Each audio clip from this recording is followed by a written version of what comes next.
If you haven't been living under the rock by now, you are likely to have heard that Yellowstone is canceled after season 5 due to Kevin Costner leaving the series. Not much they could do back in those days. Not a lot they can. It's tragic news, of course, as we have all invested more than 5 years of our lives in this show, and we believe we deserve a proper ending for it. However, it seems like neither Costner nor Taylor Sheridan is mature enough to prioritize the Yellowstone community over their personal beef. Yes, you heard it right. The reason why Costner is leaving the series and taking it down with him is because of his endless beef with Sheridan, which is a huge shame.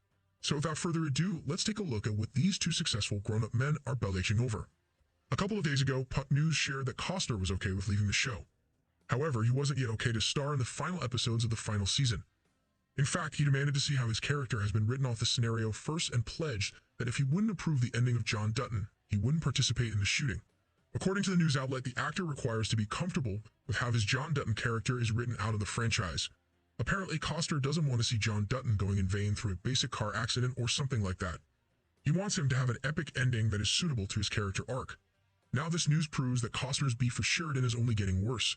We were already aware of the two trying to shame one another by leaking some rumors about each other to the media. However, we always assumed that they would keep things as civil as possible for the sake of having a respectful ending to the Yellowstone saga. Unfortunately, though, some men refuse to grow up. Instead, they prefer to get into ego struggles with each other, still trying to prove themselves despite having a blessed career. Up until a couple of months ago, though, things were seemingly great between Costner and Sheridan. In fact, the two have often spoken fondly about each other, suggesting that they were more than happy to work together. For instance, in an interview with Deadline, Costner praised Sheridan's writing abilities and said, "Taylor Sheridan writes to the heart, he writes to the gut, and he writes unapologetically. That's a rare talent." In an interview with the Los Angeles Times, Sheridan spoke about working with Costner and said, "Kevin is a true collaborator, which is not a word I use very often in Hollywood. He understands the collaborative process and he understands how to bring out the best in people." Similarly, in an interview with The Hollywood Reporter, Costner discussed Sheridan's work ethic and said, "Taylor Sheridan is a workhorse.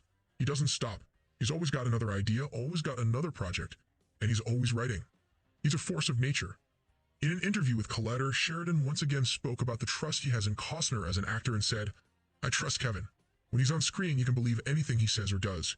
He's one of those guys who has earned that trust." Last but certainly not least, in an interview with Variety, Costner spoke about his relationship with Sheridan and said, "I love Taylor. We've done a lot together and we continue to do a lot together. I hope he's in my life forever." So how did they end up here after all these beautiful remarks about each other?